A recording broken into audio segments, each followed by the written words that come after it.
30 seconds.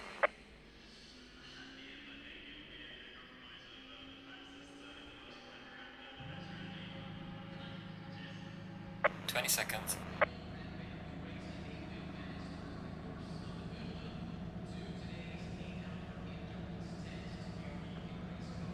10 seconds. 10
Are we live?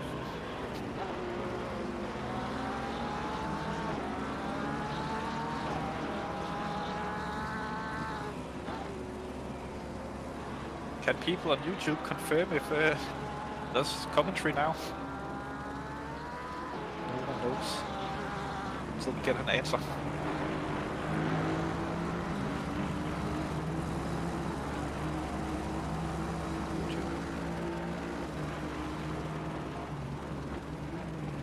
Yes, I can hear you, Chris. Can people hear me? Oh, perfect, perfect. Then we are back with a little bit of commenting for the next half hour or so of this great endurance race. Few things have happened so far. We'll come back to Jules Bavard, his big return after his well, little bit of a short of a stroke on Monza last season. Haven't seen him racing ever since. It's good to see that he's recovered well and back in the car. Currently running in a 22nd position and getting back to grips with sim racing. It's a good track to do so, as it is not the most demanding track to drive. But nevertheless, good to see Mr. Jules Bavard back in the race behind the driver's seat. The first hour and 15 minutes of the race have already passed us, and we have only 6 hours and 43 minutes left to go. And that will be some amazing driving left. The strategies have started playing out. We did see people pitting at the exact hour mark, and they will probably be doing so for the rest of the race, but those who stretched it out can maybe do so with one pit stop less than the remainder of the field. Timo Sonic on the attacking here on Red Farm into turn 1. Timo Sonic and Britt Bartis running the second entry of the Untalented Motorsports team. And by the way, speaking of the Untalented Motorsports team, that Mercedes is horrendous to drive around this track. It's literally the worst experience that I've ever had in a racing car. But nevertheless, it is still going as the only Mercedes also in this race. But Timo Sonic doing a good job after Britt had an amazing first stint in the 102 car. So now Timo will have to try and maintain the speed and keep the top 10. Not a lot of drivers or teams have entered this race. A bit unfortunate, but it is what it is, and those who are still out there are really closely matched on pace. We have seen so on the timing boards, both in practice beforehand and during the first stint. A little bit of a train was forming behind the 101 car, driven by myself, of course. Which might have caused a few issues for some other teams in terms of strategy. I know that both Milan Dumas and Andrew Richardson was not very pleased of being stuck behind, making a little bit of some rough moves. Yes, I can make my own stories now that I'm sat here in the commentary booth, but rough moves, and we'll see what happens later on in the race for those guys in the Mode 11 team driven by Vale at the minute. They are definitely a team that's expected to go quite a few positions up in the race. Being back that Timo Sonic trying once again, or showing himself once again into turn 1, but just not enough for that car. Saying that, he did get early enough on the brake to try the switchback. If he would have apexed that second corner, he would definitely have been on the move. This is a very difficult place to make the overtake, as you was on the brakes for so short an amount of time. But Red Farm did leave the room down the inside, at least. He did a line, so he could have opened a little bit of room for Sonic if he was launching it in there. That is very rare driving of the number 14 car. A little bit of a slide there from the 102 in the background, or the car behind in this situation, the black Ferrari. He is tucking into the slipstream, showing himself, maybe just trying to get a little bit of arrow on the wings before braking into the turn at the end of the back straight. Difficult corners. The weight transfer of the cars determine quite a lot of how quick your car are around this track. And of course, speaking of this track, Indianapolis, it is the month of May, so they will be doing IndyCar, the oval, around here, and just by the end of the month, basically. And yeah, that'll be great. They will obviously go the other way around the track, because Americans. This time Sonic doesn't seem to be close enough to Red Farm to tuck in and try the move into turn 1. But other cars around the field that's doing surprisingly well. The Bentley of Dan Larsen up into 7th position. They started way back down the order and made their way up the field with good decisive driving. speaking of the Bentley, they had a bit of a battle here, and I think they actually just made the overtake. No, that was a back marker. It's a back marker, I do believe. That's definitely a portion. There are no Porsches around them on the track for position at the minute, but they are doing a good job getting that car further and further up the field. Only 8 seconds behind Axel in the 93 McLaren. Dan Lenson could be trying to hunt him down and gain yet another position. So speaking of just being in 7th place in the Bentley, that's quite the achievement these guys have put on. The Team Rocket racing team, of course, the Channel Cruises design. Of course, we all remember that ship that got stuck in that famous channel. Remember to hit the like and subscribe button for, well, supporting the channel. I know that there are not a lot of people out there at the minute, but the few of you that are, please try and do so. Oh, well, it's up to you guys to whether or not you want to, but hey, I'm here. I'm waiting for you to click it. Back marker traffic for the 321. That will be one of the main things around here, and maybe some of the faster drivers are very pleased that there are not that many cars that signed in for this race, as they'll not have as much traffic to go through during their stints. But nevertheless, it's good to see everyone out there. The gap is coming down actually between the Bentley and the McLaren ahead. Battle for P2 at the minute, very close, within half a second. If I've ever seen a battle, this is one. The MSR team against, I think that's the RNE Porsche ahead of them. I might be wrong, but I do think it is. It's the 212 and the 416 at least. It is Allison and Dennis Scrubs. Sim Spenkling actually taking the lead of the race, which is quite impressive from him. We did see that he haven't done that much practice so far or leading up to this race, but Sim is a quick driver, and we all know that he'll just turn up to a race and be the fastest for unknown reasons. I think anyone out there wishes they had sort of his pace.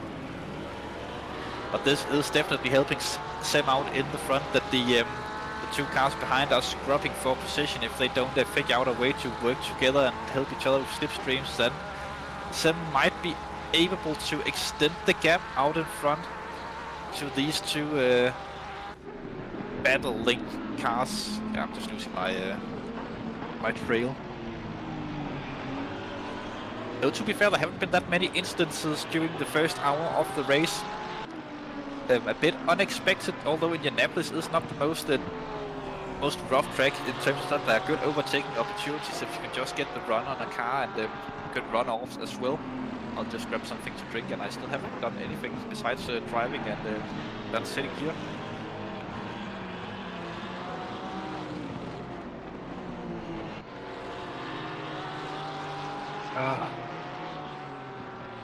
Jesus. Yellow facts though, the car 6 has been having a little bit of a spin in the final corner.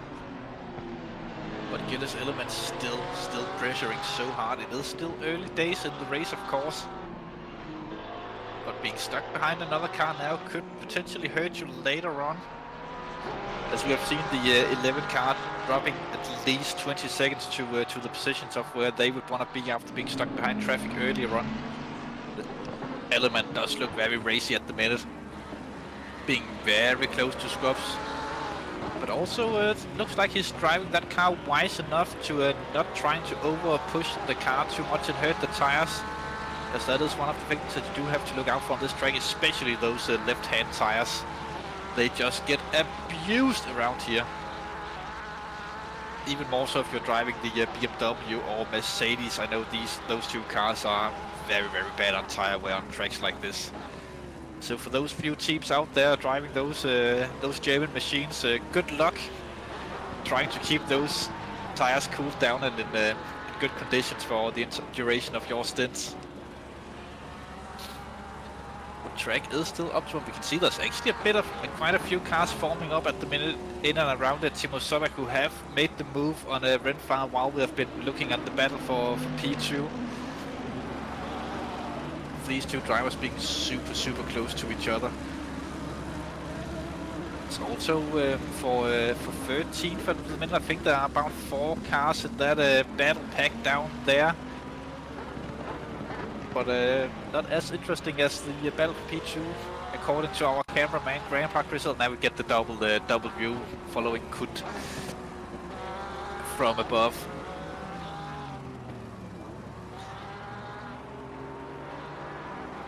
No, doesn't look to be that many cars around Kut at the minute. I'll just try and get some sort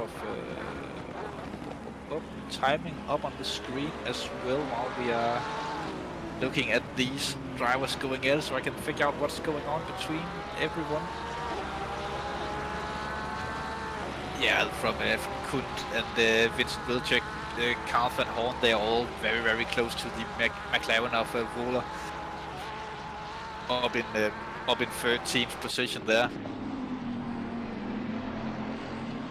Though it does seem that they are all sort of happy being where they are. They're not trying to push closely up to each other as of yet. Maybe they're just waiting for the optimum time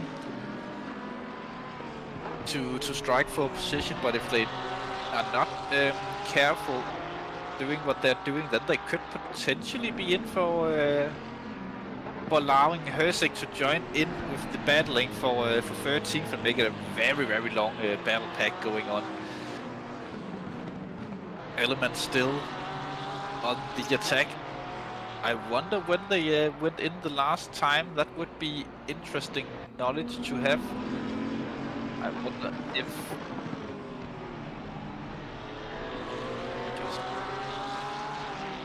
Okay, I'm being told that they all came in at the 68-minute mark, which means that they are on the strategy where they will save a pit stop. I do believe that Sim Spinkling out in the lead went in at the hour mark and will take the extra pit stop, but having fresher tires during this race, and that might be why he's gapping a little bit in the front.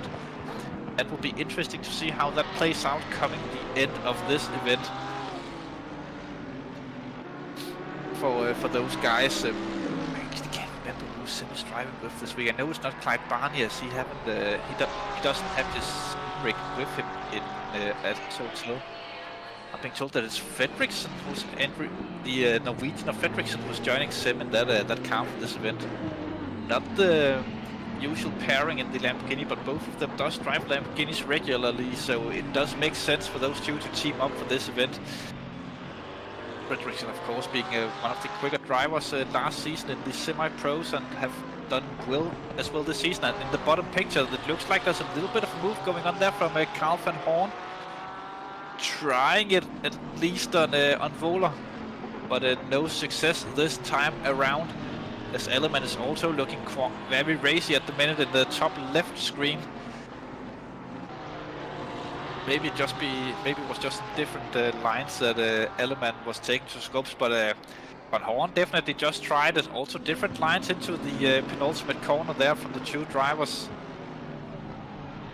Van Horn on the inside this time around. He does make it through. A little bit of a squeeze there, but it did seem okay at least. But he will probably have to lift there. Van Horn, a big slide in the background as well for whoever that was. Now this could be interesting coming into the first corner. Full NASCAR formation in this pack. All the drafting going on in the world. Will anyone try it up the inside of anyone else? There's almost two wide further behind. There's another car missing the brake point, and that's the...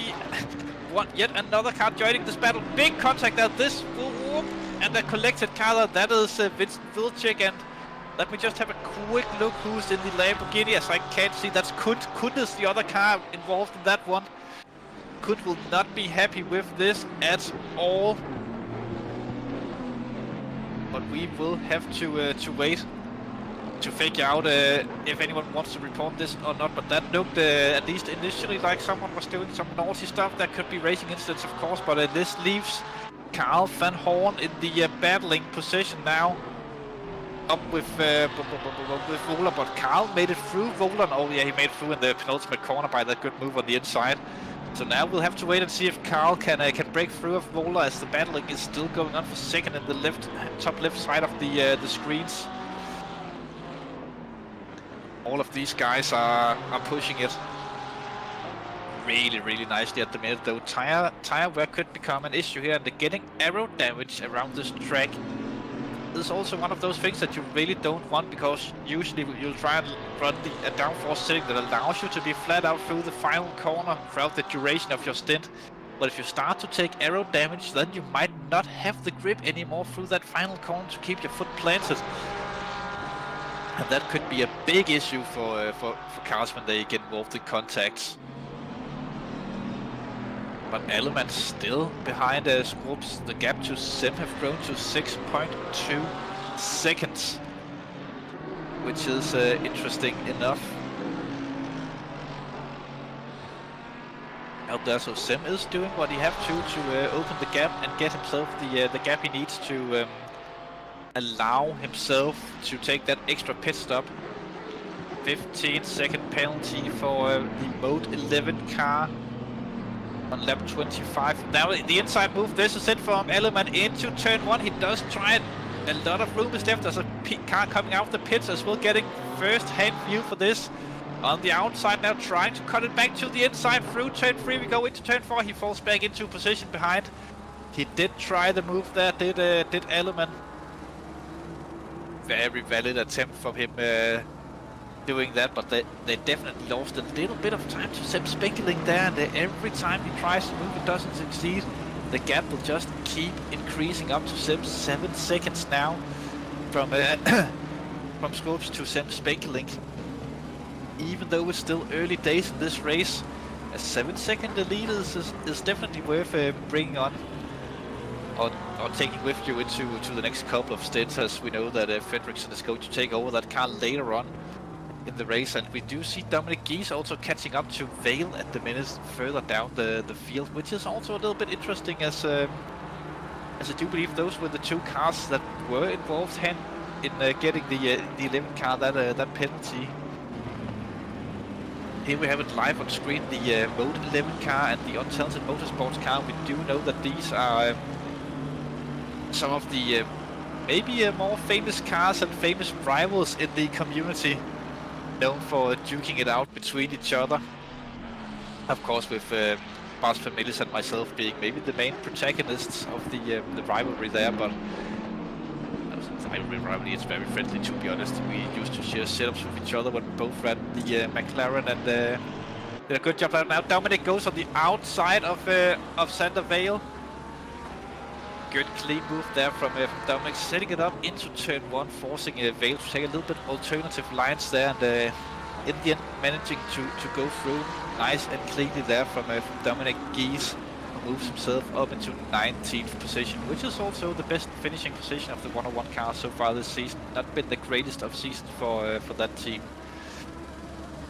so far. Further up the field, Dan Lensen in now into 6th position. He actually made the move, but he gives it back. There must have been contact involved, and Lensen being a good sportsman there to Axel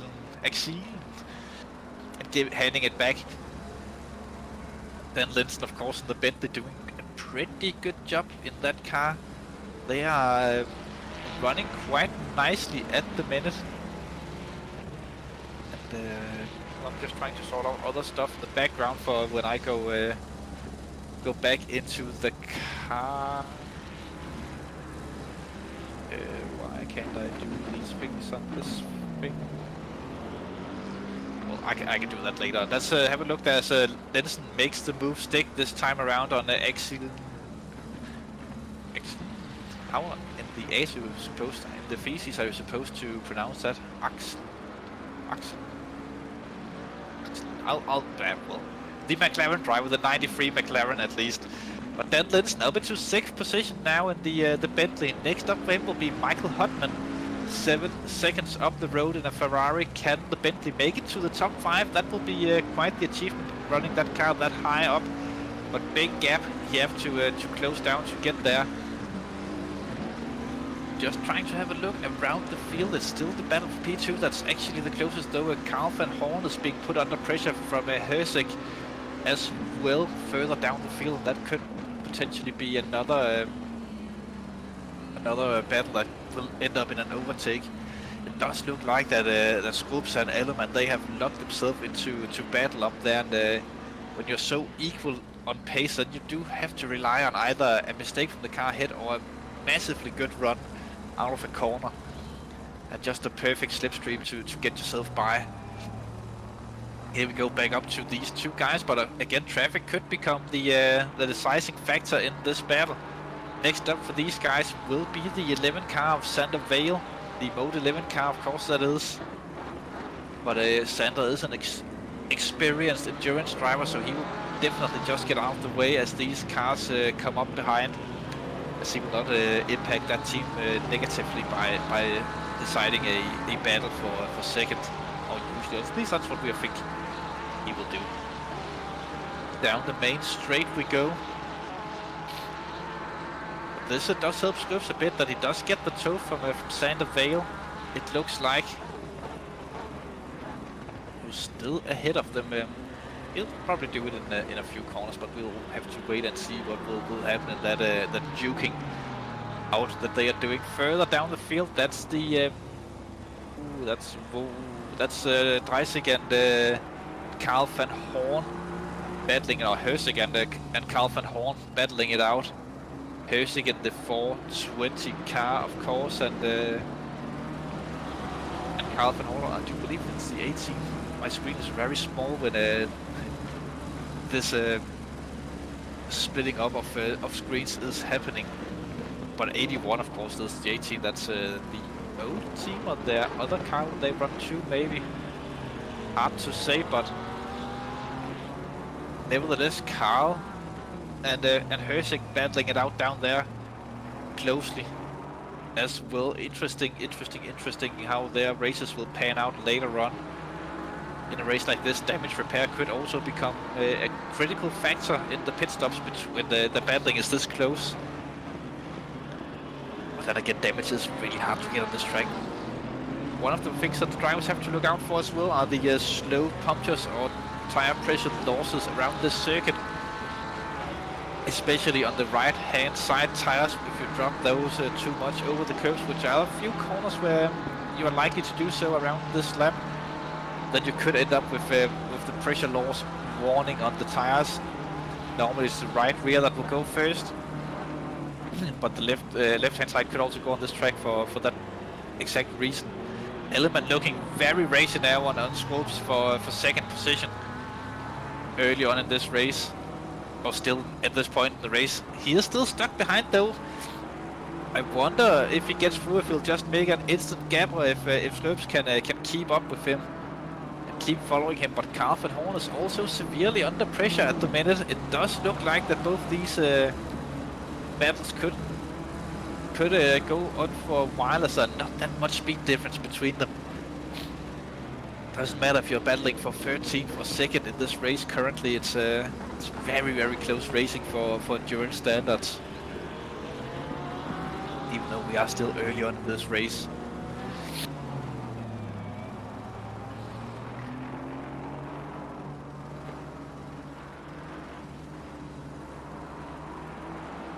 Still at it looks like.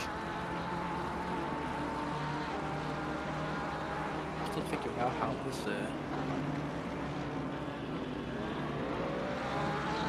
no, not the best there from Element. Drops a little bit of time there to Scopes.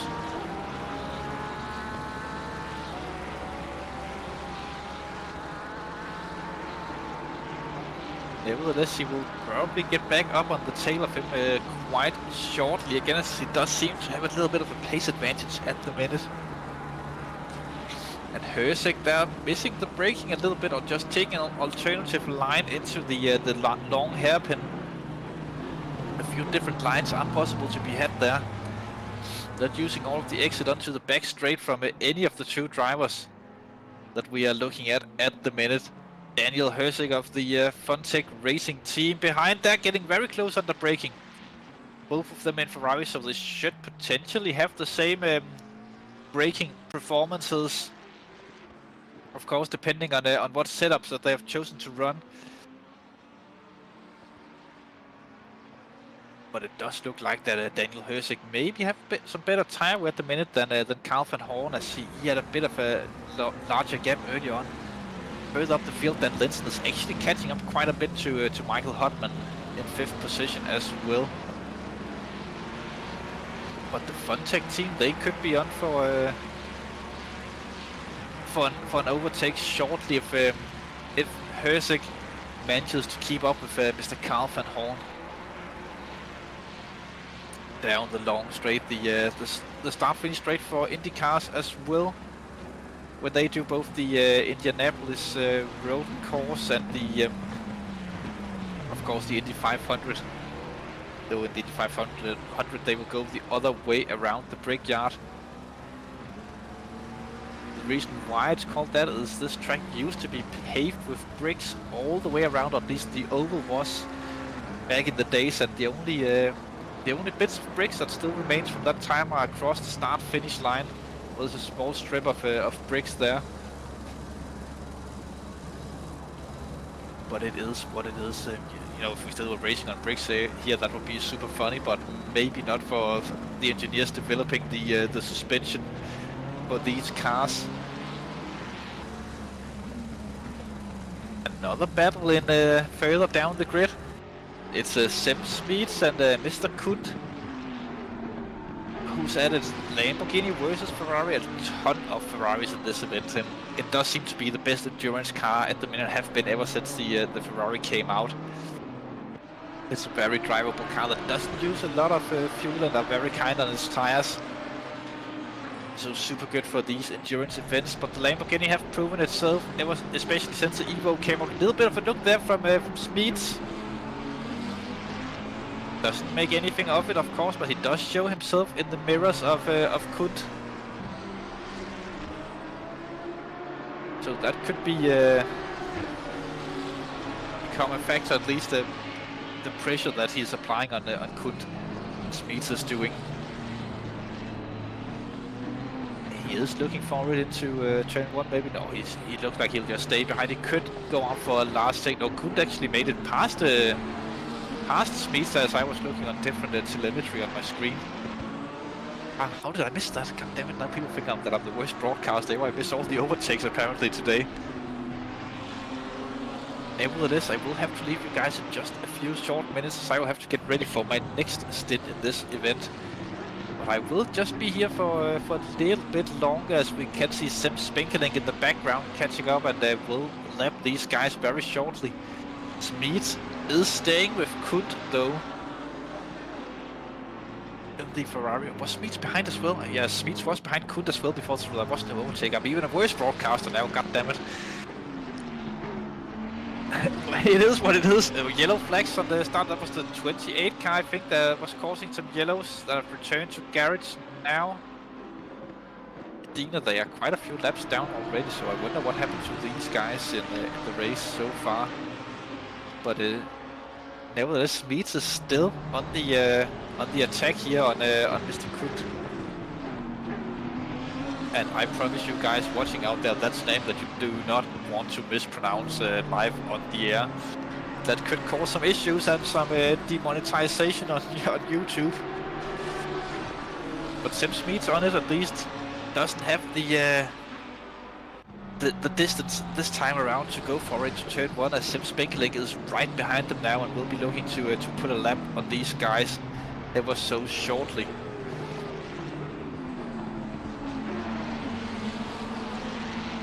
Just see the speed difference there of Sim and Smeets. Into just the first corner, Smeets lets Sim go there. If Smeets gets this done right, he can tuck in behind Sim and maybe get a little bit of a toe down the back straight, and that way try and catch up to Kut and hope that Kut will lose more time than himself getting lapped by Sim Spinkeling. It's all about getting lapped at the right time and doing it the way that helps you the most as the back marker when you're in a situation like this. And of course from the leader, he'll also want to get past as quickly as possible and as safely as possible. But when you are battling as back markers and you have to let traffic come through, that can be so frustrating when you are locked in there. Then you'll start thinking of where you want to let the faster guys through, and how it can negatively impact your rival you're battling with the most from when they will go up behind them. Starting to play the tactics a little bit. Sim Spinkeling here currently leading. I'm leaving you in a few seconds unfortunately, but we'll just stay around until Sim puts a lap on the other Lamborghini, which is the second best placed Lambo at the minute of Mr. Kut. coming around the final corner here in the sim. I wonder if Kunt will let him go here. It's maybe not the best place. He will probably have to do it into a braking zone if he wants to lose as little time as possible. As Meets is actually gaining quite a bit here up to Kunt. Other battles as well in the field that you guys will have to look out for when I'm gone will be the battle for 9th at the minute, where Funky and Emerald is right behind Refan. But I'm Oliver Anderson, Mr. One of Oliver. I will unfortunately have to leave you to a little bit of silence once again. But if anyone out there wants to come give commentating a little bit of a chance, maybe then drop into the interview waiting room and maybe drop a message to Chris Hill. I think he'll drag you in and you can give it a go, doing some live commentary on an actual sim race. Anyways, thanks for this time. I will try and be back if the steward's room is not too busy next time I get out of the car. There's still quite a bit until I get into the car, but I do have to do a few stuff before that happens. So goodbye for now, and see you all soon.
Oh my god, we are back again with live commentary on the race as the unlucky 666 car have caught up to the 934.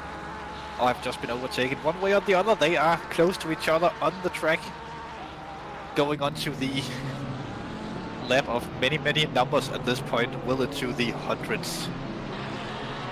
The 666 car driven by Vincent Vilcek at the minute, and the 934 by Jan Barth, two drivers that we know a little bit about in the community. They are both still in it, of course, for for the positions down here. Both of them have shown great pace throughout the race and do have the potential to catch back up to the drivers further up the road. But first of all, they'll have to navigate each other for the next couple of laps, or maybe the next couple of hours, depending on how close they go. Vincent Vilcek seems to be getting a tighter line and a better run out of the corner there onto the back straight. But is it enough? He will have to try it on the outside, maybe the old switcheroo. He is trying it, forcing the Porsche very narrow, but trying to cut under again. Didn't work out there for Vincent Vilcek, as he'll have to keep applying the pressure on Jan Barth. Whilst we have been gone with the commentary, there have been a collision between the former second and third placed car. They were at those positions during the collision.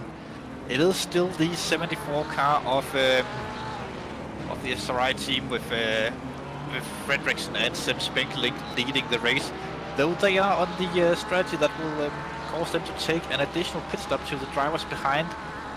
And that will end up being somewhat interesting to see whether or not that will pan out for them well, if they will lose the position to the second placed car with Schrups behind the wheel at the minute. One of the cars earlier involved in an incident. But all of this has promoted the Aston Martin of Mecklenburg up to P3 in the race, which is of course good to see. These guys getting a chance for another podium in that car. Vincent is still applying the pressure to the Porsche at this point. 4 hours 20 to go on the inside. The Porsche does give him the room. I think the Porsche turned out of it a little bit as Vincent dove to the inside and ends up making the move through the Porsche of Jan Barth. Now Vincent will have to pick it up and try to increase the gap to see if he can get away, or if he'll be put immediately under pressure once again by the car behind. Oh, just looking, trying to get something sorted on my PC. Further up the field, Jesse van Dryle and Vale, Sander Vale are duking it out as well. I think that Vale have just gone through Jesse van Dryle maybe, or have Van Dryle cut up to Vale. Hard to say. The Mode 11 car is not doing too well at this point. Van Dryle have caught up, so this could be potentially for overtakes. The BMWs doesn't seem to be super strong, saying that there's one up in P11. But this McLaren, of course, one of the fan favorites, also driven by Jules Bavard, the returning driver, after a long break and health recovery. Good to see him. He have done a few stints already in this race, but Van Dryle will be applying the pressure to the Mode 11 car once again, which is not driven by Bas van Melis at all in this race, which is a bit surprising to see, as he was on the practice server before the race, and they could have potentially entered 2 cars with the 3 drivers sharing the Mode 11 #11 car in the race. If you're listening, Bas, then maybe write to us why you're not driving this race. I hope it's not something too serious, but I hope it's just some family stuff that came in the way, and it's not a lack of motivation for endurance racing. Van Dryle is really up the rear end of that BMW. This is a great sign to see the difference in size between the cars on track. Look at how small the McLaren looks when it's tucked in underneath the BMW. Height-wise, the McLaren is much lower to the ground. And of course mid-engine, which gives it a lot of good handleability, especially on a track like this with a lot of semi-fast corners around the track. But it is no easy feat getting through Sander Vale, a driver who have been around for quite a while in the SSRI community, and even back to the SRHI days, I believe he was racing as well. So he has been around the block once or twice, sort of say. But Van Dryle seems to have been getting a good run this time onto the start-finish straight. Tucked in right behind, we almost can't see the car behind the McLaren behind the BMW, as they're coming into turn 1, not close enough to go for the move, or at least opting not to try it. It does look like that BMW have some top end over the McLaren, if he wasn't lifting there. Van Dryle, a driver who we have seen in the lower tiers of SSRI. He was very close to winning the Tier 2 race at Spa earlier this season until a back marker unfortunately got in his way. The only driver who have really been able to challenge oh, now I can't even remember his name. He only commentated on Tuesday, but been challenging for a win in the second tier apart from the Lexus driver. Why can't I remember the name of him? The Lexus, Chris. The Lexus that always wins in tier 2. Yeah. Yes, him. Chris and I are having a discussion that you can't hear. It's... I was about to... You want to say who? Could be a... So we'll just both Google it because we are professionals and can't remember the drivers we were commenting on less than a week ago. But we can quickly just look at the standings and see who's leading that tier because it will obviously be that guy. It is Luke Wilson we are thinking of course. I was originally thinking of Max Spooner, but then remembering that was the other Lexus. But Jesse Van Dyle, the only one who've been able to challenge Spooner in the second tier this season. So far, Wilson, I mean, it's going pretty well today with the broadcasting and commentary. Nevertheless, Van Dyle is applying a good amount of pressure here to the Moto 11 car, but look at that, Vincent Vilcek have caught up to them and applies the pressure to Van Dyle and goes to the inside and gets through Jesse Van Dyle. As if that Ferrari was a rocket ship in comparison to the McLaren. That Ferrari, or the Ferraris, do look very, very racy, especially here in Indianapolis. We know that they run about 10 liters less of fuel in a stint compared to the Mercedes, which might also be why they have this. Drive-through for car 666, unsafe rejoin, car 101. That must have been the pit lane thing early on in the race that have been handled now by the stewards in the background. That is a big unfortunate for the 666 that we are actually seeing on camera at the minute. They will be disgusted about this. They will most likely appeal it. If I was them, I would probably consider it at least. Maybe they, not because I think that they would necessarily win it, but maybe if they have just a slight chance of doing so, not serving a drive-through would be very optimum for these guys.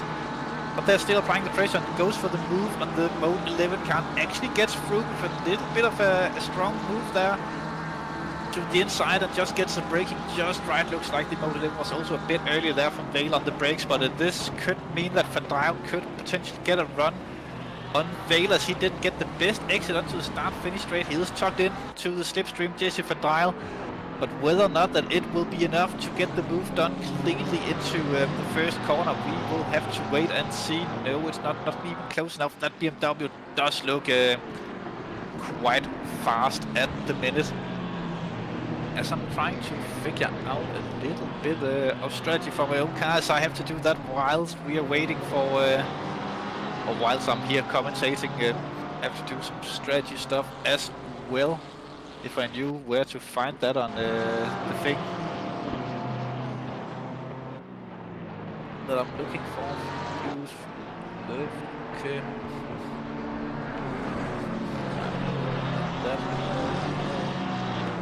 I'm not used to these ACC drive stuff, but oh, here we go. Oh, right there. Yes, perfect. I have plenty of time. It looks like so. It's just so you know out there, I'll be here for a little bit longer, or at least half an hour to 40 minutes. As we'll probably see Van Dyle go for the move at some point on the Mode 11 car, but it does require Sander Vale to make a little bit of a mistake, or they'll take advantage of traffic at some point, because it seems like Vale just have enough speed to deny the McLaren every time. And Vale is hitting the brakes quite nicely, saying that Van Dyle could have potentially tried the inside into the penultimate corner here if he was a little bit more frisky. Want to risk the car, but smart driving from Van Dyle, not going for a crazy gap. Both cars onto the start-finish straight as the Porsche of Jan Barth have caught up to the back of these guys as well. So now it's a freeing car battle for position for that 20th spot in this race. Also, oh yes, I'm apparently watching the YouTube instead of the actual broadcast.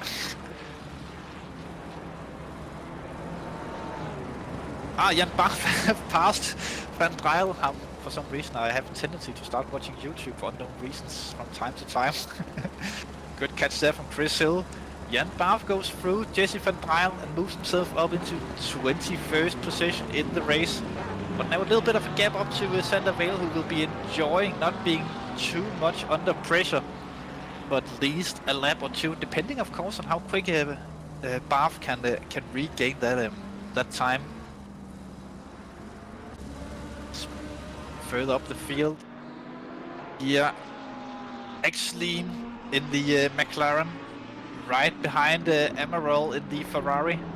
With the Bentley of Dan Lenson again, they were very far up the field. I do believe they were well within the top 5, maybe even 4th at some point in the race. And now Dan Lenson is on the mission to get back into those positions with the Bentley, of course. A very strong performance from these guys so far in the Bentley team. The Team Rocket crew, that is Dan Lenson, Tim Neubauer and Yannick Wallendock are the drivers of that machine and drives the Team Rocket. Also a team that have been around for quite a while, and we have seen some fun lyrics from who doesn't remember the Porsche Rari, for instance. It caused a lot of confusion for commentators way back when. There's another 3-car battle up in the, let's say, higher end of the field. McLaren, Ferrari and Bentley, 3 different manufacturers, 3 different strengths and weaknesses of the cars, of course. How this pans out is a matter of time, a matter of driving skill, and of course setup and knowledge about that. The track is quite good at the minute for racing, a little bit hot, some would say. But that's of course an issue for the drivers and not us just enjoying a little bit of sim racing here on this wonderful, wonderful Saturday afternoon.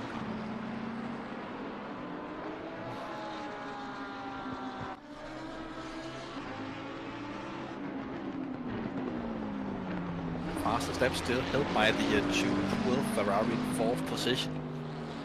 Who suffered a little bit from the contact they had with the 416 Porsche earlier on in the race.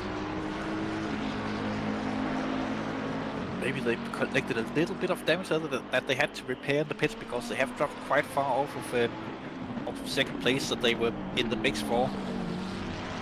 Look at this, Dan Lenson is right in the tail of Exlin once again, or well, for the first time in this stint.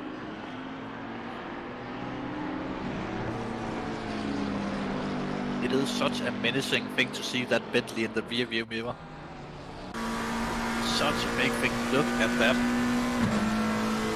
The grille, the headlights, everything about it just screams, this is not a race car, but that is a race car. If it hits you, it's like a brick, you will move, the Bentley will not.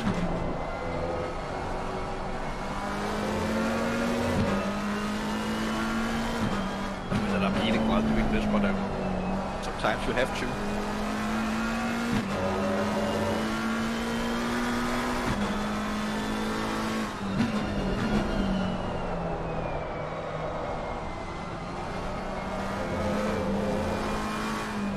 Simsport car of Gear Exlin are very busy at the minute trying to defend from Dan Lenson. Lost a little bit of time to look Amaral up ahead. By having to focus so much in the rear view mirror. It can be very distracting having to do so. But he is trying his best to keep it going and keeping position, keeping himself in the mix for 9th position. Of course, even if the Bentley that comes to the inside now, Records gone that Dan Lenson goes for the inside. Both cars run right there. Another of the balls on the exit of the corner gets smashed, and the Bentley goes through. Not the cleanest of overtakes, I must say, as he did force the E1 Simsport McLaren a little bit off the road there. But nevertheless, the move is done. Dominic Gies from the Untalented Motorsports team also in tagging position with the 77 that did punt the 101 car off the road a bit earlier in the race. by not keeping the inside on Apex, but no reports came out of that. I have checked the sheets, so they must have felt it was all dandy, but Dominic Geese applying the pressure in the very heavy and difficult to drive, well, not difficult to drive, but difficult to be quick in Mercedes around this track. The car actually drives rather nicely, it's just not very fast, which seems to be the big issue of the afternoon for these guys. Kamelhoff will of course try to defend this the best he ever learned. But we have seen the McLaren seem to struggle a little bit on top speed this afternoon of racing, especially in comparison to the Mercedes. Look at how quickly the Mercedes is closing the gap here. And both cars are not super famous for being good under braking. Both cars goes to the apex there. The wheel screen as Van Drijl is in the battles also with Jan Barth and Sander Vale. As those two have caught right up to the back of Sander Vale. Very close to the through turns 1 and 2 for these guys, while up in the top left corner there's also a yellow flag in the final sector of the track. Someone have spinned it. That's the car 96, I believe. One of the Sim Racing Holland cars gone for a little bit of a detour there, but they are back and going again. Whether contact was involved, we can't really say from at this point, but they are at least racing and continuing to do so. Only one car dropped out of the race after starting, which is also a pretty good statistic. I think they had some connection issues as well. That's the reason why they left. As Van Drijl really, Van Drijl actually got back through Jan Barth, it looks like, in the bottom right hand corner that I completely missed for some reason. Focusing a little bit too much about Dominic Geese trying for 17th position up the top left corner in the red and white train liveried Mercedes that he is driving.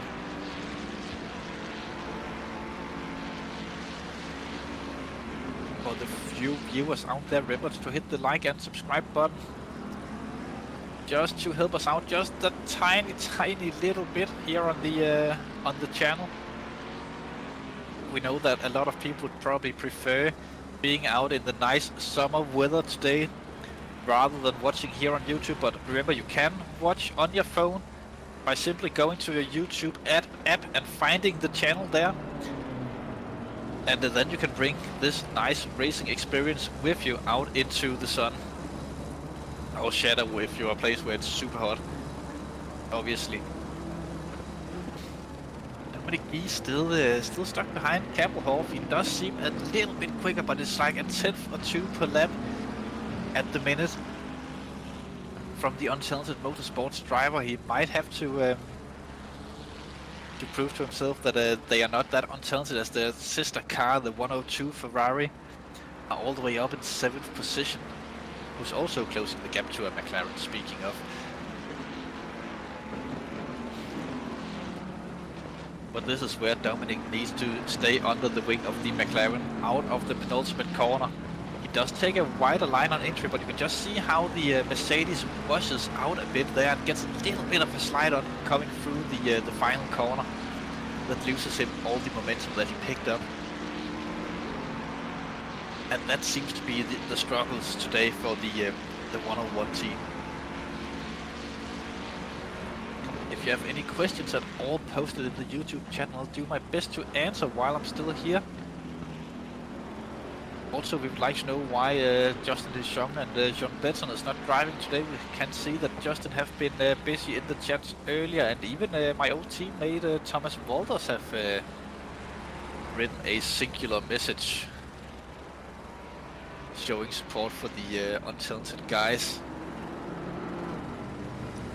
Speaking of, Walters have sort of made a promise that he'll return to racing in the fall, which will be very interesting to follow if he have kept his pace from the days of old, or if he have dropped off a bit. Former go-kart driver in the Netherlands, of course. While we're anyways here on Indianapolis, we might as well Here, a good mention to the golf course on the inside that none of these drivers obviously gets to play on, as we are virtual here, but they could probably do in PGA World Tour after the race just for the fun of it. As Van Drijl gets very close there to Sander Vale, but gets so close that he actually have to bail out a little bit in the corner. That brings Jan Barth into the mix as well in the free car battle. Just a few positions behind these guys. But Dominic Gies also needs to be careful with what he's doing, because Vince Wilczek could potentially catch right back up to them at this point.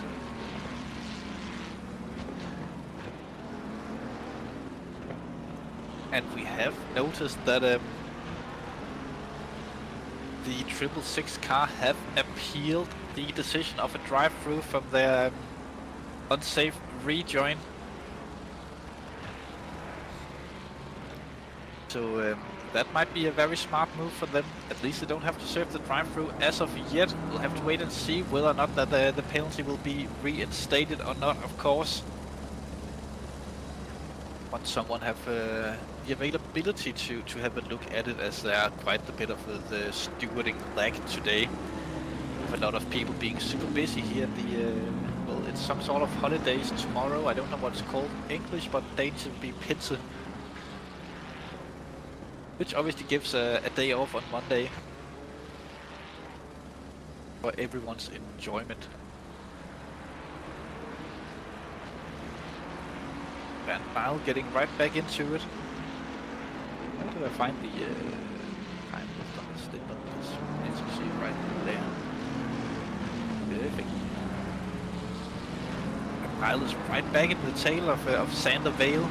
He does look, he still looks to have the pace over the BMW. I do believe that the BMW have quite a lot more tire wear around here than the McLaren. So he might just have to be super patient and wait for Sander Vale's tires to go off a little bit more before he gets an optimum opportunity to go for the position.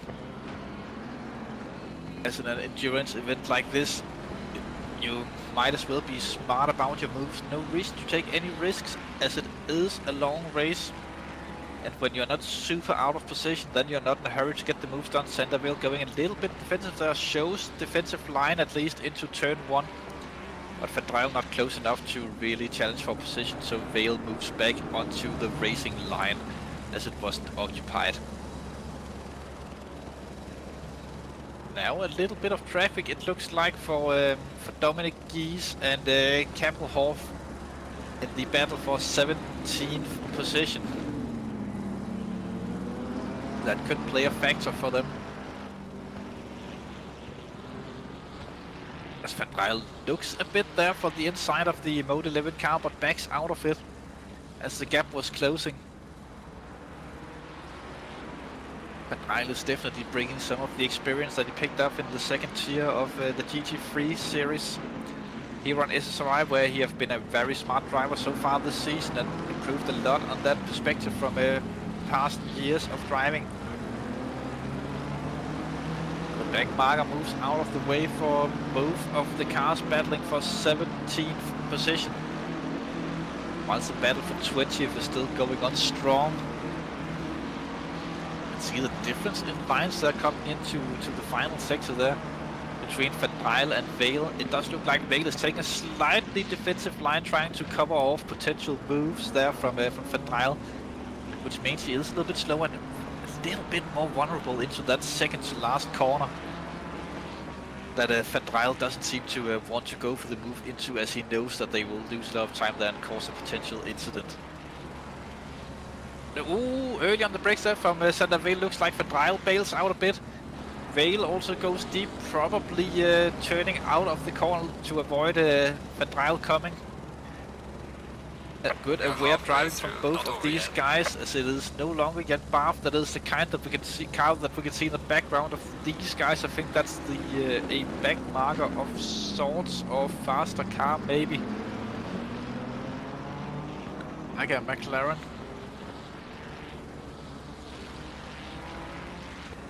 This time Van Dryle seems to have the much better exit out of the corner onto the back straight. Van Dryle shows himself very clearly on the inside. Will Vale go in and close it off? No, he stays narrow, does Vale. And Van Dryle keeps behind. It's a lapping car behind him, so both Vale and Van Dryle will have to figure out a place to let him go through as Van Dryle goes for the inside now on Sander Vale.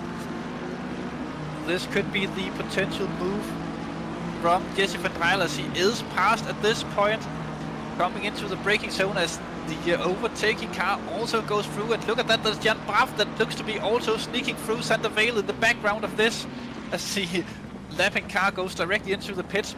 But Vale does defend that from Jan Braff in the last minute, it looked like. Has Barf gotten another driver with him up there? As Gies also went through Kappelhoff as we were focusing on the battle in the bottom right hand corner. Probably a good drive from Gies as well, but this doesn't mean that Vale is out of the fire yet. As Van Dryle went through, now it's Jan Barf's turn to try and get past the BMW of the Mode 11 team. Whether or not that he can do it, we'll have to wait and see. As both of these drivers obviously knows each other from past racing, of course. Though there is a lapping car that have to go through as well. This is the gap between Dominic Gies and Kappelhoff at the minute.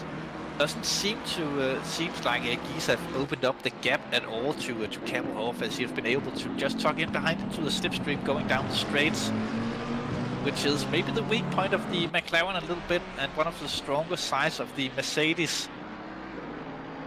So this could potentially work out well for Kappelhoff, as Kappelhoff will also have less tire wear come the end of the stint than Dominic Gies. We do know that at this point the Mercedes will have very worn tires and they will very soon drop off the cliff. And 13th Matt Renfarn in the battling with the other BMW of Bordisa in the 556 entry. Although let's just call him Andreas, as that is easier to say. Of course, Renfarn applying the pressure seems to be doing it all right. There's actually quite a bit of battling going on, even though there's only 24 cars left in the race. Still a lot of people finding each other closely on track at this endurance event with just under 4 hours to go, so we are above halfway through this race. As Fredriksson is expected to either he have just pitted or he is expected to come into the pit any minutes now. Renfarn goes a little bit far down the inside, but when you're not alongside the other driver, then you just have to stop it before the apex, because you know the other car will turn in. And that's what just happened there.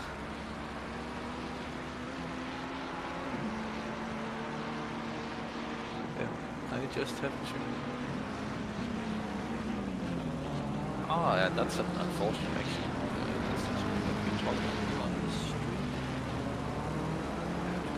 The exit broadcast tab. There it is. I do need more monitors, it seems like.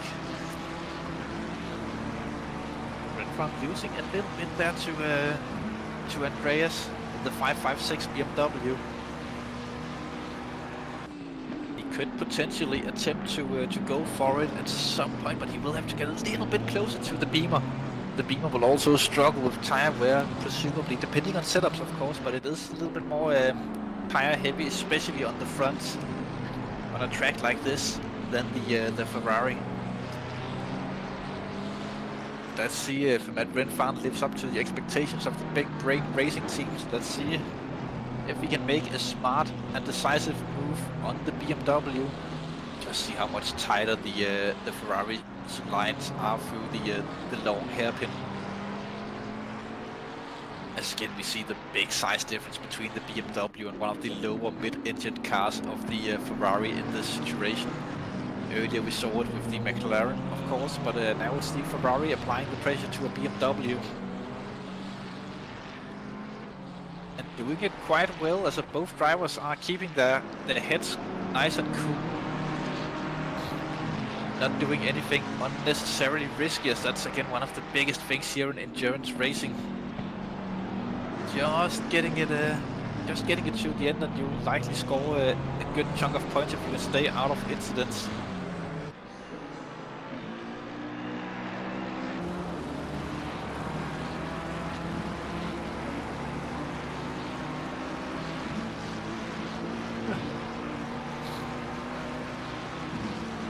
But again, that BMW just seems to have the legs. It seems very good out of the penultimate corner leading onto to the start-finish straight, the BMW, and that makes it very difficult for cars to overtake as going through the final corner. If you have some dirty air from the car ahead and you don't have super fresh tires, then it's very hard to be fully on the throttle for most drivers. Dominic Gies under severe pressure from Kappelhoff once again, as Dominic Gies' tires have most definitely dropped off the cliff now, as Kappelhoff goes for the inside through the long hairpin. Little bit of a shaky braking there from Dominic, as Dominic will now have to try and stay with the McLaren as long as possible to potentially re-overtake. We have seen this earlier in the race as well. The Mercedes seems better in the first 40-ish minutes of the stints, and then when we cross that point, then the McLaren takes over and being the better race car to drive, as it's much nicer on the tires. It seems today like Chris Hill is going crazy with the double screens, as he really enjoys the oh, now we go single, of course, as I start speaking. As he enjoys the great graphics that he can do, that none of the rest of us tech idiots have no clue on how that's going on. The BMW pits of Andreas, the 556, goes into the pits with just under the hour mark, which means that he will have to take 2 more stops after this. Big Brain Racing car continues on track. Whether or not that he can go on 2 stops from this point, he might not. He will have to take 3 at this point, most definitely. Also, the McLaren of Funk have caught up to Renfarn, which means that he also caught up to Andreas, and they are now battling it out for position. Race leader Fredriksson comes into the pits also, as he goes a little bit different than his teammate Sim, who only went an hour on both of his earlier stints, as he goes to the maximum time and does Fredriksson there. Renfarn and Funk. Funk does seem quite a bit quicker. We have at least closed the gap fastly to Renfarn, but Renfarn was also stuck behind the 556 BMW for a little bit of time. So let's see if Renfarn can pull away in clean air, or if Funk manages to get close enough to try for an overtake. We are getting into that endurance point where it starts to get a little bit more crucial to go through if you want to move further up than just the car that you are behind. Also, I think the car behind these guys is that the 666 Ferrari that's backmarkered and got into that position, or is that the Ferrari of Smith? And we sometimes see it must be the backmarker says 4.76 down to Smith, which is also not an awful long time. That gap could also come down, as this time does look like Funk have a little bit of a run into the first braking zone. He goes for the inside line, over a little bit on the trail there, leaves the room on the inside. Will they make it through the second part quickly? Wow, very close there from Renfarn to tapping the rear quarter panel there of the McLaren, but he does do it nicely there, does Funk, and goes through into 11th position for the 555 McLaren. And Matt Renfarn of the Big Brain Racing team demoted back down into 12th.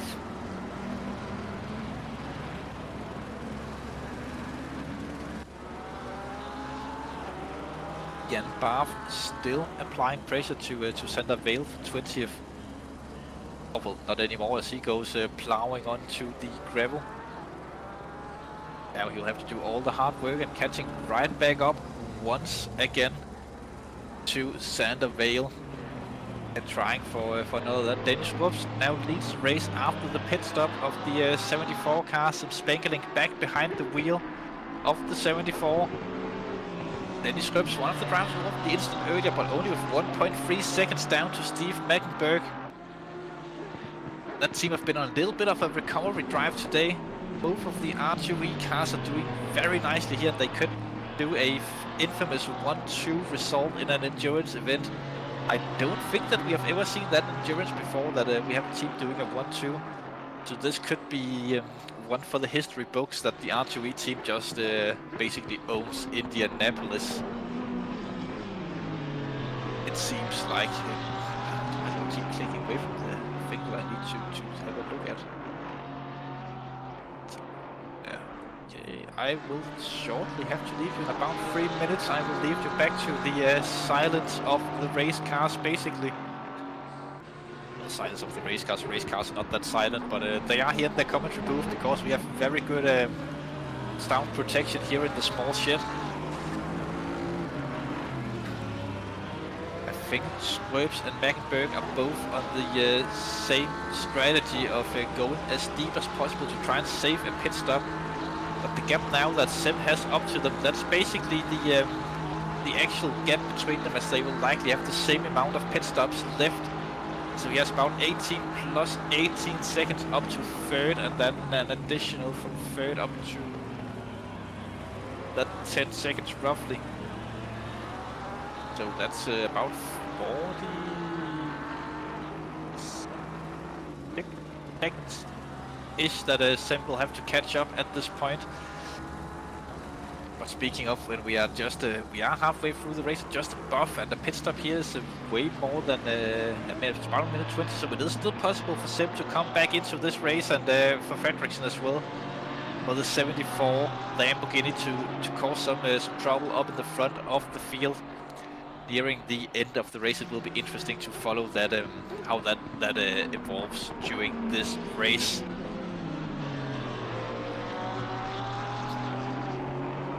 I would love to say that there have been an afternoon without mistakes from the 416 car, but again, we still do remember that contact they had early on with the 212 Ferrari. So that puts a little bit of a mark on the result, but nevertheless, both cars are still running. I don't think anyone reported anything from it, so both teams must have seen it as a racing incident, which is good to see.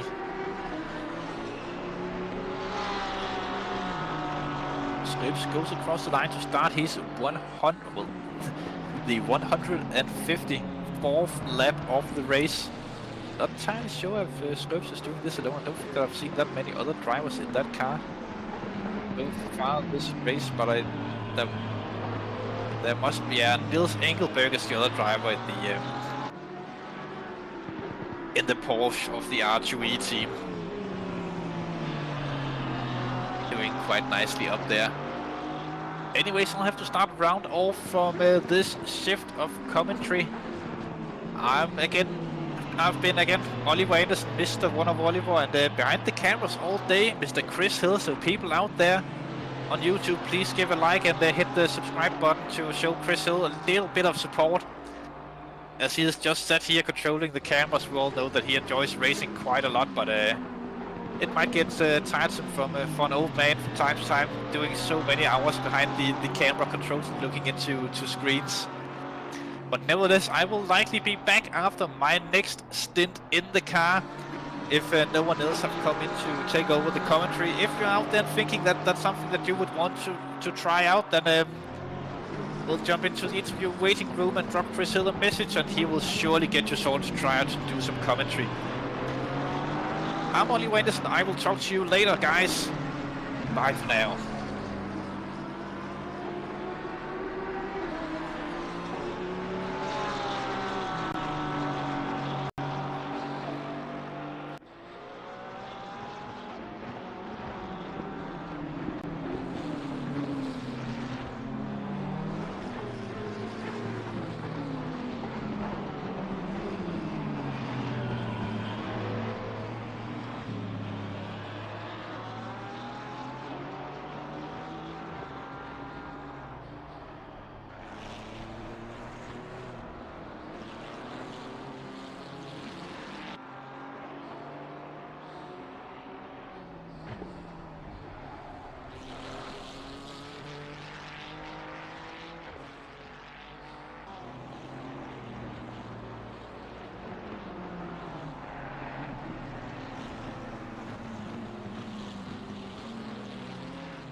back with a little bit of commentary once again before I have to go into my very final stint of this race. As we are riding on board the 420 car, the Funtech racing machine. So I'm just trying to get everything set up so I can see what the axis is going on around here.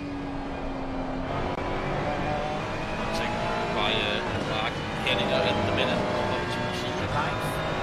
Reasonable result for the Funtech guys.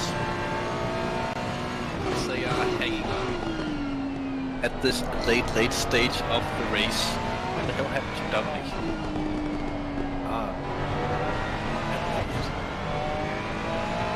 And I did say that live on the channel. Nevertheless, I guess we say stuff for him. Nevertheless, the race is still going strong. Red Rings still leads the race. But they are on a different strategy to many of the other drivers. Though many of the other drivers, they might have to overfuel the car for the last stint and then run through the pit stop to reset the stint timer by the end of the race, and therefore losing quite a bit of time if they have miscalculated just by the slightest. In this race also depending on when the race leader will start his final lap. So that is all a lot of things to take into consideration for the remainder of this race. It is not as straightforward as it looks at the minute for the drivers out there in terms of strategies. While we now have a good look on Fredriksson leading the race in the Simsport Racing International car, we haven't seen this team performing to their potential most of the season due to different issues like disconnects and stuff like that. Sam Spenkling, of course, driving the car again this Saturday. Normally he would be accompanied by Clyde Barney and Nard Cox, though this time around it's Mr. Fredriksson, the Norwegian driver, who have taken over that secondary driver role in the team, who is doing a stellar job, I must say, behind the wheel of the Lamborghini, the 74 Lamborghini. They have looked very nice all race, and I can just quickly apologize to them. When they came to lap me, I thought it was the Lamborghini that I was battling for position that came on my outside, so I was trying to defend it. I didn't realize it was you guys. Sorry. That could have ended slightly wrong. As the 102 car comes in for another pit stop now. That's unscheduled, I think, for them, but yeah, that will put them down a little bit in the pecking order. Might only lose a single position by doing so. We will have to wait and see how that pans out by the end. In second position, Dennis Schrups for the R2E team. They still have sort of an outside chance of a mighty 1-2 finish if Mackenberg can get the overtake on third position at the minute, and Fredriksson and Sim have miscalculated their strategy, though I think that they might be onto the winning strategy after all. And taking all things into consideration, though, Dennis Schrups is definitely not giving up at the wheel of the Porsche. It has seemed like the Porsche all day have struggled a little bit on top speeds coming down the start-finish straight compared to the other cars, but when you're not racing directly for position and you have the pace around the corners and in the braking zones, that's not that important. So Dennis Schrups in second position for the R2E car. I do believe that we're doing a little bit of a rundown through the grid at the minute. So in third position, Johnny Musaraki, the Japanese driver. One thing being named Johnny and being Japanese, I think. There's a little bit of an internal joke in the team about that. From the MSR Esports Eternal team, they have had a great race as well. They had a contact early on in the race with the Porsche of Schrups when they were battling for second, and that could be why they are 17 seconds down. We will never actually know whether or not that was deciding for them in the race. But they are still going strong at the minute. Third position for them, currently on for a podium. This could be a very mighty result, even though the MSR team, they have done quite well previously in endurance events like this one. In fourth position, the other R2E car. I keep calling it Stephen, but it's Sven Markenberg. It's Sven Markenberg, of course, in the Aston Martin R2E car, the 415. They've basically been minding their own business all race long. One of the few cars that are single manufacturing entries from the manufacturers. The only Aston Martin on track The Aston Martin, the Bentley and the Mercedes are the only ones of those where there's only one car from the manufacturer showed up. But Maggenberg and the rest of that crew have been doing an amazing job so far this evening. 3.4 seconds behind the 212 car ahead. They will be trying to close the gap and retake that third position in the race. But we will have to wait and see whether or not that they can do so. Doing good with that. Now we're just ditching all what we're doing to watch a battle for position. It's Mr. Hape and who is that's Cody Besinkling from the Astro Racing Team A, who goes up the inside of the BMW of Hape. Tries it again on the outside, but not enough. But will he get the better run? Did he get the BMW into a position where he would have to lift through here? Doesn't look like it, but we can see how the Ferrari washes out as it's caught in the slipstream and the dirty air. Down the start, finish straight. Cody, he will not be close enough, I think, into the braking zone, though the gap is coming down, but they are getting very close to braking into turn 1. This is very late on in the race, and it's the absolute outskirts of the top 15 that they are racing for at the minute. Now the old switchwood, does he really try for into this corner? He does so. Cody goes for the inside, but have to be very hard on the brakes there to avoid washing out into the 556 BMW. Still side by side. This is very tense on the outside. Not the most optimal place. I think that's a car trying to lap them behind. That's coming up to them, but he's still on the outside, keeping it going. What a move from Cody so far. If he keeps this to stick, he does. Great drive there from Cody Besnielink in the 81 Astro Racing car. And now the car behind that is causing blue flags for these cars. Can the 556 BMW of Hape get this back under the blue flags? It does look like that he lost out quite a bit there, maybe lifting a bit too much to let the faster car through. But great overtake there from Cody. This will definitely go down in the race history as one of the better overtakes that we have seen all day. Top job there, doing a good job of that. Anyways, back to what we were doing before. Though there have been a pit stop involved, but in 5th position, Patrick van der Linden, Independent Racing League, #2. What a weird ass name for a team. Nevertheless, the 239 Ferrari custom livery on that one. I don't know exactly what it's supposed to look like, but it looks quite nicely, and that's that's the one that Jesse van Drijl also drives, that was just off into the gravel there behind. But Patrick van der Linden behind the wheel of the 239 car, he's about to put a lap down on Patrick Treffers in the Mode 11 car that have made a steady progress in this race up into 18th at the minute after gaining 2 positions from the 2 Untalented Motorsports cars being in a little bit of trouble. But yeah, fun livery on the Ferrari. Still can't figure out the top of it, what it's supposed to look like. And there's something on the number plate as well. Maybe those guys can pop into YouTube and tell us what's going on with that at some point. Onto the 6th placed car, driven by Joe Tomlin. Joe Tomlin at the minute. British driver. It's the Big Brain Racing Team. One of the 2 Big Brain Racing Team cars, I believe, in this race.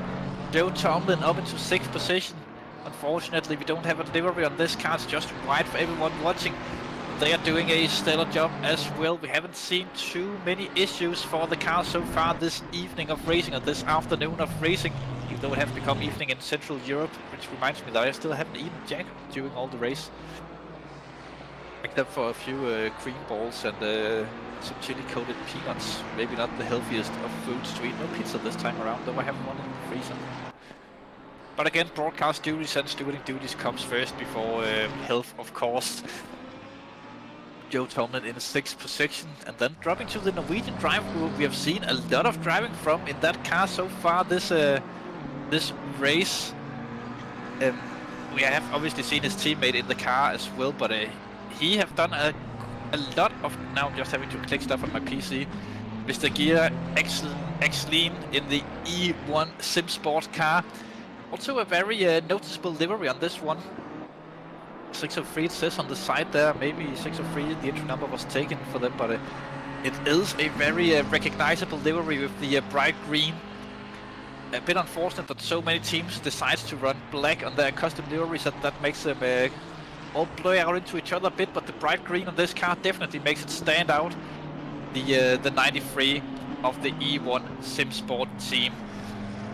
I think we have seen them involved in quite a few battles during the race earlier on, but so far at this point they do look at somewhat uncontested for P17, but things can still change with 2 hours of racing roughly to go. Of course it's 1 hour 55, but it is still very tight up there in the front and everyone is still giving it all they have. In 8th position, one of the fan favorites, the 420, the Funtech Racing team. Mark Henninger in the car at the minute. Again, no livery shown on this car, but it's at least they chose a fun color to look at. This Bordeaux purple-ish color with some green markings on the wing. Even though the car is a little bit neutral in coloring, it is recognizable because not many other cars run similar color schemes on their cars. So the 420 are a car that we usually spot in the background of pictures when it's there. Mark Henninger also doing a good job. I think they have been involved in a few things as well during this race, up and down, harmonicating a bit on the standings throughout, but currently still running in the top 10, which of course is a good result for a lot of these cars. Basically from let's say from 7th down to 10th, these drivers can be very proud of getting a top 10 in a race like this. Onto the 555 SL Racing team, Yannick Funke in the car at the minute. Again, no custom livery, but in-game made livery, and yeah, the black and red color scheme with the white trimmings on the McLaren. Again, not a car that you miss that easily when we see it driving on the screen. With the yellow rims, of course, as well, just to put a little bit of extra in, as Fredriksson actually boxes from the lead, which is completely unscheduled for those guys. Whether or not he'll stay in the car, he'll hand over to Sim. We'll have to wait and see. As Funke is driving. I think that's what car is that ahead? I haven't spotted the number yet. I think that's the 95 car we saw earlier of Joe Tomlin that have just put another lap down, or a lap down on Joe Funke in 10th position. The 943 car, Samuel von Liebenstein, Independent Racing League, the other Independent Racing League team in the race. High numbers on those cars.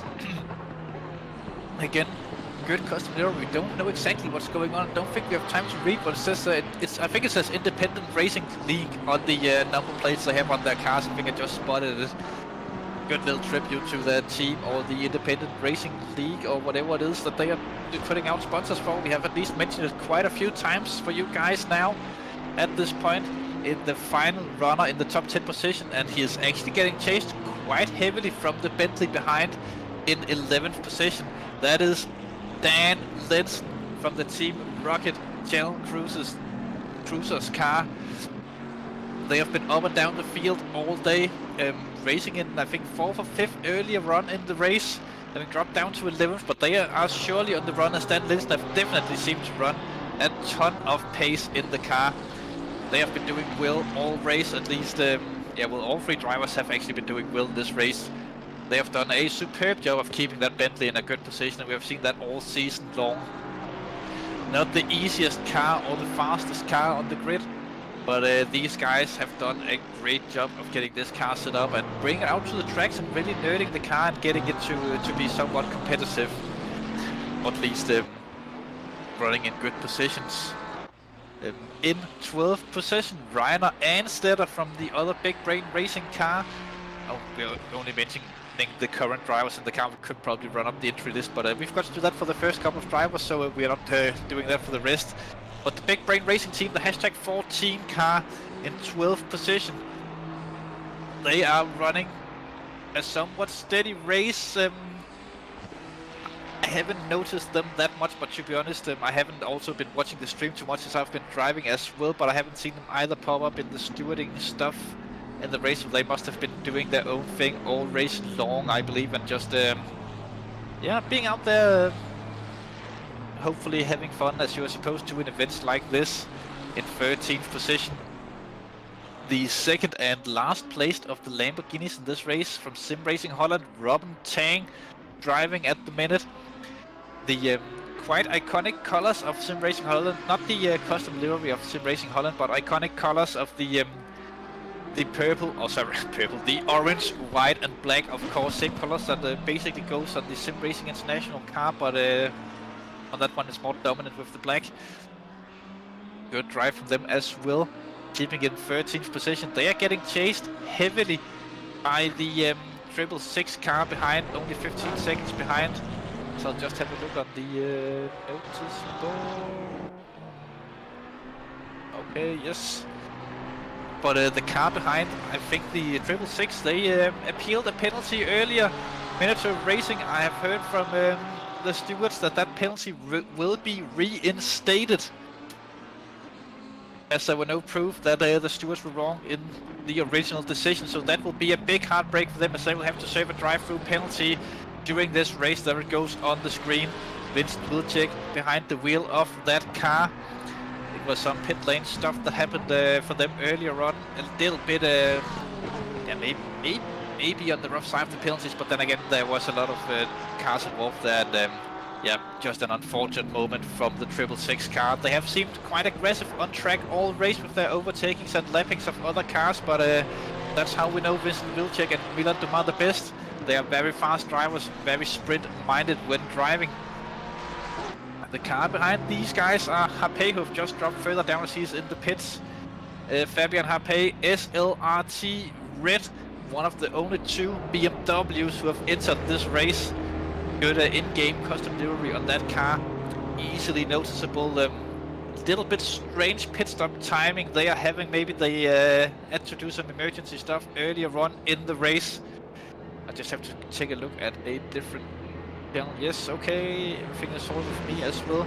But he is slowly going back onto track, and interesting to see where he will come out. Currently 17th.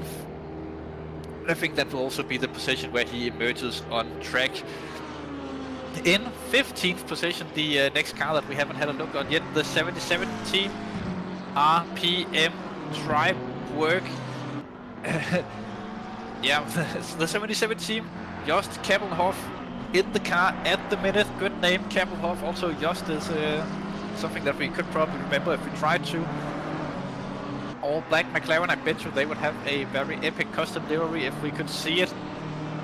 Unfortunately, we can't, but it is what it is. Doing a good job of those behind them. It's the Mode 11 car, who have been doing a little bit of a comeback in the race, currently driven by Patrick Treffers. They were very far down earlier on in the race. And of course, they're helped by the two Untelted Motorsports cars that ran into trouble not that long ago. But they are running in 16th position at the minute, which is quite the success for this team, considering how the race began for them. I think they can be very happy if they can keep this, or even make it into the top 15 during the last 2 hours of the race. They have been doing a good climb and a custom livery on the Mode 11 car, of course, as well a DMA livery, I believe. A very beautiful and iconic livery in the in SSRI. Even though that they haven't been running this livery for more than I think a year and a half at this point, it's one of the liveries that I think that I'll remember for a long time as one of the more outstanding liveries out there. Quite iconic it is, of course. In 18th position, Advisor Racing Team, Jan Barf, who seems to be behind the wheel every time that I've been broadcasting, but that might just be due to how our stints line up between the two cars. He is driving currently in 18th position, only 3 seconds ahead of Dominic Gies behind, but let's have a little bit of a longer look on Jan Barf at the minute. The 934 car, Advisor Racing Team. We have seen them in quite a few good battles throughout this race, both with Jesse van Dryle earlier on, and of course with the Mode 11 Racing Team as well. Custom livery on the Advisor Racing Team car also. And it's hard to rate the livery, as it's hard to see the exact details with all the dirt and stuff that the car have picked up during the race. They could do a little bit of a cleanup of the car. It does look sort of like a Porsche Cup car with the the purple, or sorry, the orange markings on it, sort of like a spotting thing if you have multiple cars in the team. But no, there's good livery for them. Behind Jan Barth is Dominic Gies of the Untalented Motorsports car, the 101 car from the Untalented Motorsports that are running 2 entries in this race. I'm the other driver of that car. I'm running the S-Bahn livery, indicating how slow they are running to the German time schedules of trains. Not that much to say about them really. We have seen them being taken out a few times in the race, and yeah, a few incidents by themselves as well. Timo Sedek currently behind the wheel of the other Untalented Motorsports car, the Untalented Motorsport but better, the Ferrari of Timo Sedek and Brett Barthes, the 102 car. Again, no custom livery on this car, as they are coming on to yeah, actually getting close to Dominic Gies as well. The 102 car we have seen earlier in the race being up near, being within the top 10 for most of the race, but some unfortunate and an unscheduled pit stop happened for these guys, and that is why they have fallen down to 20th position at the minute. Behind the Untalented Motorsports but better team, we have Ian van der Linden currently behind the wheel of the THRC1 car. Ian van der Linden, known from the Sprint Series as well. This is the car that Sjouk Vivard also drives, I believe, and Jesse van Mile.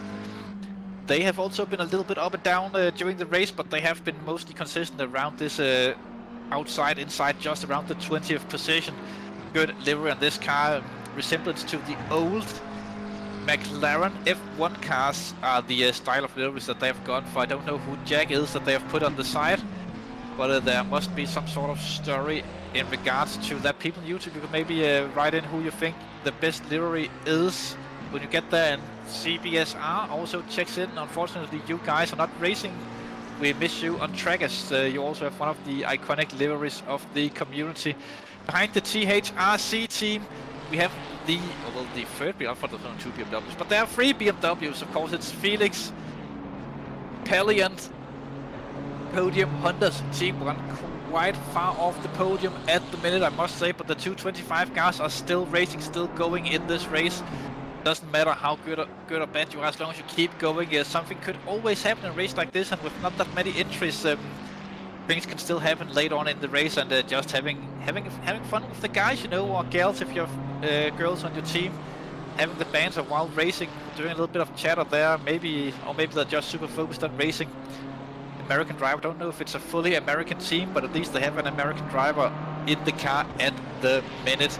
The Podium Honda's racing team 225, haven't seen too much of this car during the race. Behind these guys, Pascal Wieder in the other Sim Racing Holland car, the Sim Racing Holland car with the Sim Racing Holland livery. We also haven't seen too much of these guys, to be honest. They haven't lived up to potential really in this race. I assume they have been involved in some issues earlier on, as they are only running in 23rd position. It seemed that we would expect within the top 20 in a race like this, but they are at least still going in 23rd position. One of the liveries that we have seen for quite a while here on the SSRI. I think it's also one of the iconic liveries. Not a livery that gets me excited personally because it's so dark in the colors, but it represents Sim Racing Holland very well, and that's how we know them. Especially nice detail with the Dutch flags on the sides of the rear wing on these guys. Behind the Sim Racing Holland car, we have Matthew Marlowe, another American driver. Good to see so many Americans out there on track in their home event of the season. Fly Boys Racing, the 549 car, all white on the stream, but I bet you they might have a custom livery as well. No, it's not all white. There's some detailing on the car. It's just not that visible. I actually think it's some nice discreet detailing with the in-game custom livery that they've done there. Big shout out to you guys, or whoever the guy on the team who decided on running the car looking like this. It's actually really nice to look at.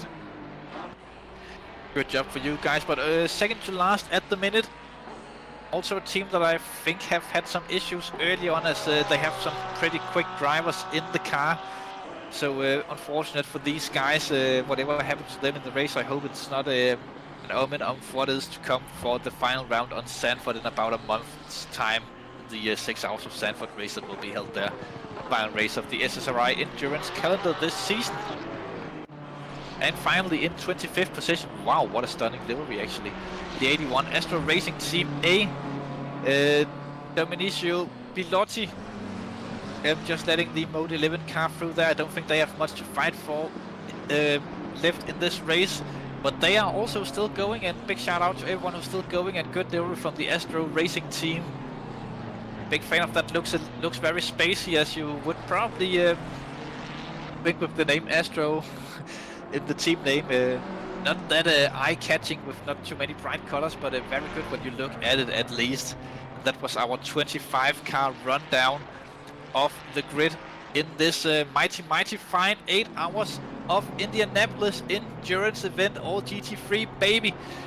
I'm looking on the timing screens and I can see that Dominic Gies is closing into Jan Barth, but also Vincent Vilcek in the 666 car, who have served the drive-through, is closing into the 77 McLaren of Jost Kappelhoff directly ahead of him. Only dropping to 15th with that drive-through penalty, so he will be looking to make up at least one more position during his stint.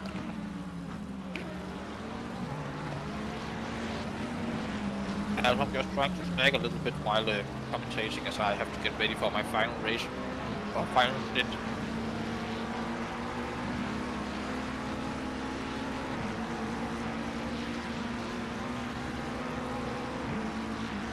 But yeah, Vincent will probably be looking for a move ASAP on the McLaren.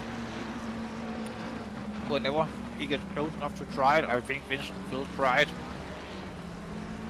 That is sort of the type of driver he is, always entertaining to watch. And always a driver who looks to be on the move when in the car.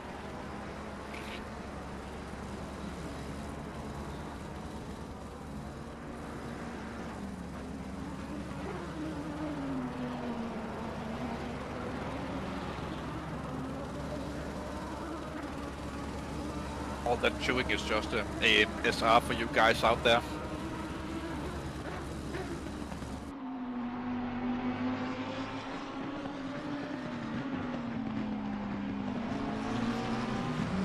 As Vincent is still stuck behind, he is losing valuable time, but it will maybe be a little bit tough to try and catch up to Tang in the 96 car further up the road after overtaking here, if he can get the overtake done.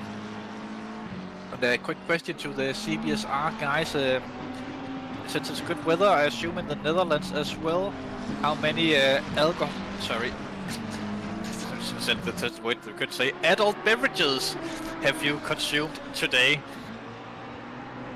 I think everyone out there will be very interested to know how much you consume when not racing on days like this.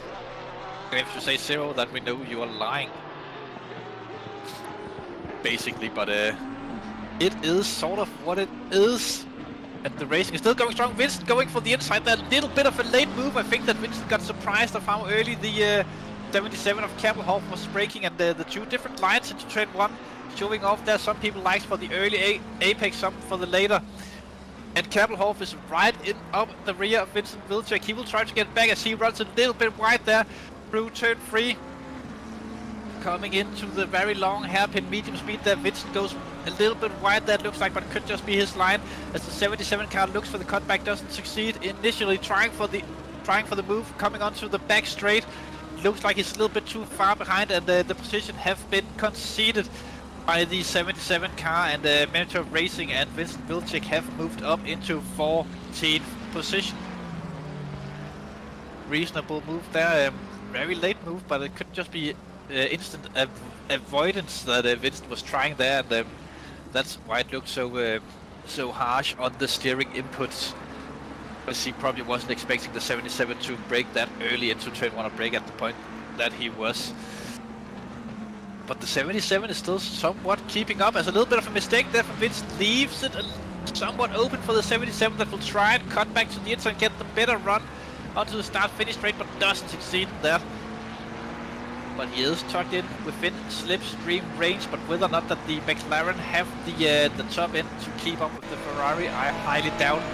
Coming into turn 1, we can see the gap sort of stays the same, which means the McLaren is running a little bit quicker at the minute, or distance is the same, but not enough to close up the gap or catch up. Coming into the first corner, very tightly packed under the rear wing. Goes Campbell under Vincent Wilczek.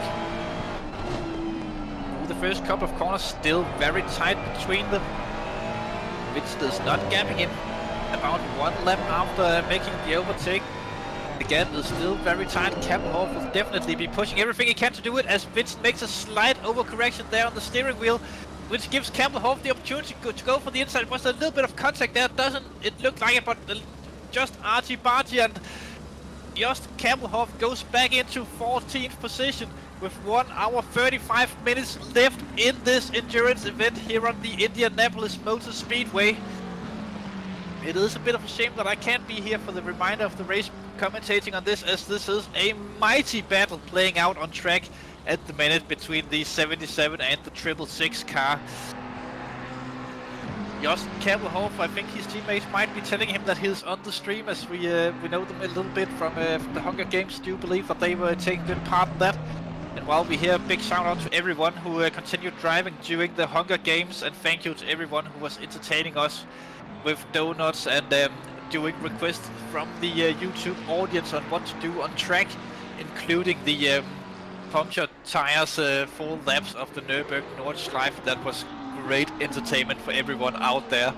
I at least had a blast commentating on it myself. Are you driving, Chris? No, Chris Hill is not driving. He is sleeping a little bit behind the cameras and just having a little bit of a grandpa nap, as he is getting quite old. So no, I'm just kidding. He is controlling the cameras. But yes, me, Oliver Anderson, who is commentating, I am driving as well in this event, and stewarding for that matter. So I have many caps today that I have to wear. But what we don't do for the community, right? Just Campbell still maintaining the slight gap to Vincent Wilczek, but we know that Vincent have the abilities to go through now, or at least overtake. But it could end up becoming a matter of tire wear, as we know the 101 car at least needs to be conservative on the tires, as that Mercedes eats them up like anything. Also, Dominic Gies have made the pass on Jan Barth, and Timo Silic is closing in the gap to Dominic Gies, two former teammates at the Team Hot Air Balloon that both moved to the Untalented Motorsports, one more recent than the other. As Jan Barth actually makes it through Timo Silic, as Silic must have had a little bit of an off further down, but that is not what we're looking at the minute. We are trying to keep up with the battle between Vincent Wilczek and Jost Kappelhoff from RPM Tribeck Racing and Miniature Racing, the other team. And any questions in the YouTube chat, then please ask them. But as long as I am here, I will just go have a little bit of a look of when I will have to shut down my my time here and get ready for my final stint of driving in this event. If I could only remember how the things worked on...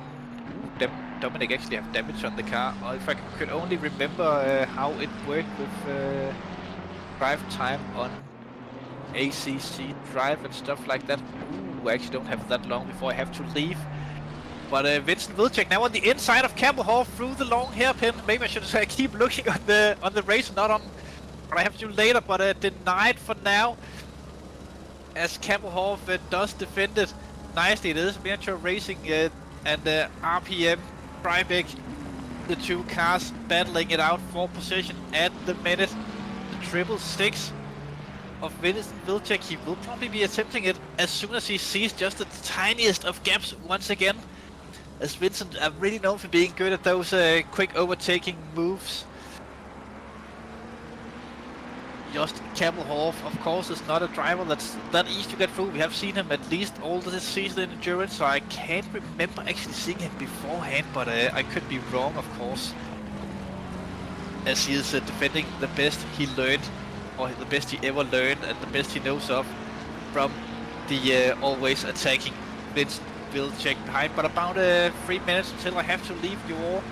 Hopefully someone will come in and commentate on the final hour of the race. I don't think we are that lucky, but we are crossing our fingers. If you're out there in the YouTube and feel like you want to give it a go, doing a little bit of broadcasting or commentating on a race, then this is your chance. Jump into the interview waiting room, and Chris Hill will drag you in as soon as he sees you. Maybe drop him a DM or write on YouTube that you are there waiting for it. As there's a drive-through further up the field for Odelman. I wonder if that is track cuts and the first track cut drive-through we see all race. That is a decent drive-through. That could be very good for Vincent Vilcek. Will be looking to probably recover a position out of that if he is lucky, and Odelman also under severe pressure from behind, but he will obviously drop that position as he comes in to serve the drive-through. Vincent Vilcek still on the attacking side of this battle. Cameron is doing a good job of not making any mistakes and keeping Vincent at bay. Here we've now under 1.5 hours to go. Just a little bit more than a standard sprint race to go in this race. It is getting colder temperatures on track, of course, but it is still working out. Vincent gets a good run there. Will he dive to the inside? No, he stays behind Kappelhoff as they're going through the final couple of corners on the track. Penultimate now, one more corner, and they're now on the start-finish straight-ish as soon as they've cleared this final corner that leads out to the oval section of Indianapolis for the second time during a lap, or technically it's the first time as this is the first and that'll be third. But yeah, closing the gap ever so slightly down the straight, but not close enough for the move this time for Vincent Vilcek. But he does get very close under braking. None of them takes too much of the curbing there on the inside. That's one of the only upsides with the Mercedes and the BMW around this track, is you can actually mount that curb quite nicely compared to other cars. We have seen this long hairpin being where the attempts have been made so far between these guys, but not this time around, as Vincent wasn't close enough and no slight mistake from Kappelhoff there. I unfortunately will have to leave you with this great battling going on as the 212 is causing yellow flag, and he's one of the top runners in the race. A bit unfortunate for him, but I will have to leave you with this. Good luck to everyone out there still racing, and may the racing gods be with you all. Special thanks if we don't come back to the broadcasting after the race to Chris Hill for controlling the cameras throughout the entirety of the race and qualifying. Special thanks to Alex Newman, who did commentating for the first parts of the race. Special thanks to all the drivers out there for making it such a wonderful and entertaining race, and very clean so far. And basically special thanks to everyone watching us here on YouTube. I've been Oliver Anderson, Mr. One of Oliver. If you're lucky, you'll hear from me after the race. Probably not, as if there will be no one to do the interviews after the race. I think Chris will shut it off quite quickly, but have a good one, guys, and may the racing gods be with you all.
Yeah.